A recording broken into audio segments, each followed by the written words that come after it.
A world leader, one of the most feared men on the planet, was killed this morning by American and Israeli jets. No warning, no trial, no mercy. And the man who ordered the strike is betting that this single act of violence will lead to a more peaceful world. Is he right, or has Trump just lit a fuse that nobody can put out? Ayatollah Ali Khamenei, Iran's supreme leader, is dead. So are 40 of his top commanders. What comes next could reshape the Middle East for a generation. But here's the real question nobody's asking.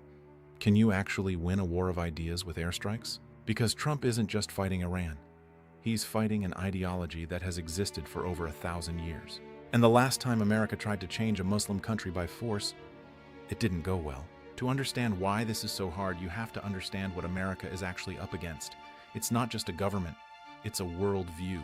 In Islamist ideology, the world is divided into two houses: Dar al-Harb, the house of war, and Dar al-Islam, the house of peace. Non-Muslim lands are considered the house of war, and it is the duty of the faithful to bring them under Islamic rule. But here's the part that will blow your mind. America has been dealing with this exact ideology since 1786. That's right, 1786, 10 years after the United States was founded.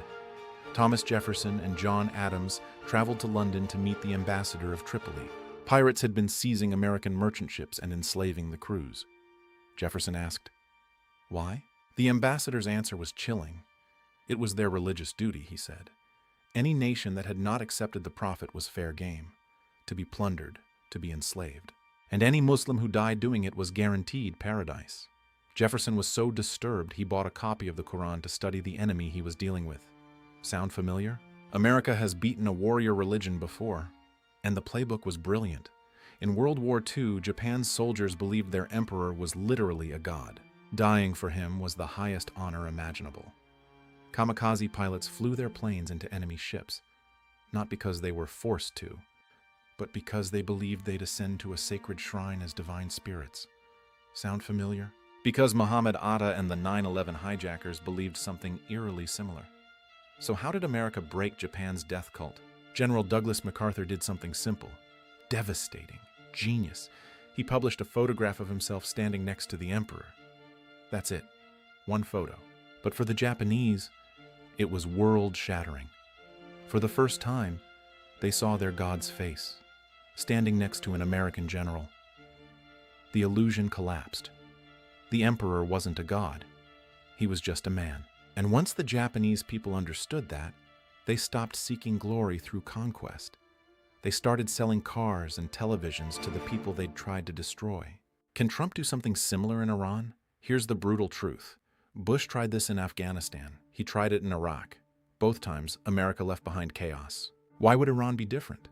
Well, it might actually be. Here's what's different about Iran. After 45 years of living under strict Islamic law, millions of Iranians are quietly furious. Women have been risking their lives for the right to remove a headscarf. Young people are drinking, dancing, and secretly rejecting the regime. The ideology is rotting from within. But Trump still faces a brutal military problem. Airstrikes alone cannot change a government. You need people on the ground. And the American public? They have zero appetite for another land war in the Middle East. So what's the play? Trump may offer the Kurds what they've always wanted, their own independent state, carved out of northern Iran. In exchange, they do the fighting. American planes provide cover. Kurdish boots take Tehran. It worked in Afghanistan in 2001. Could it work again? But even if regime change fails, Trump may have already won something bigger. Think about this. For centuries, leaders have sent other people to die in their wars. They sit in palaces and bunkers, completely safe, while soldiers bleed on the battlefield. The last English king to personally lead his men into battle was George II in 1743. But here's the part nobody talks about. What if the people who start wars had to fight in them? Would Vladimir Putin have invaded Ukraine if he thought Trump might send a missile through his window? Right now, somewhere in Beijing, Xi Jinping is sitting at his desk. He's been thinking about Taiwan for years, but there's a new variable in the calculation, a thought he probably never had to consider before. What if the crazy American president decides I'm next? It won't stop every war, but it changes the math. For the first time in modern history, starting a war carries personal risk for the people at the top. And that might be the most powerful deterrent the world has seen in a very long time. So, will Trump succeed in Iran? Honestly, the odds are long. Changing a government is hard. Changing an ideology that's over 1,000 years old is even harder. But one thing is clear. The old rules just changed. Whether that leads to a more peaceful world or a more dangerous one depends on what happens in the next few months. And we'll be watching. If you want to understand what's really happening in the world right now, not the spin, not the headlines, just the raw geopolitics, subscribe. Because this story is just getting started. Thanks for watching.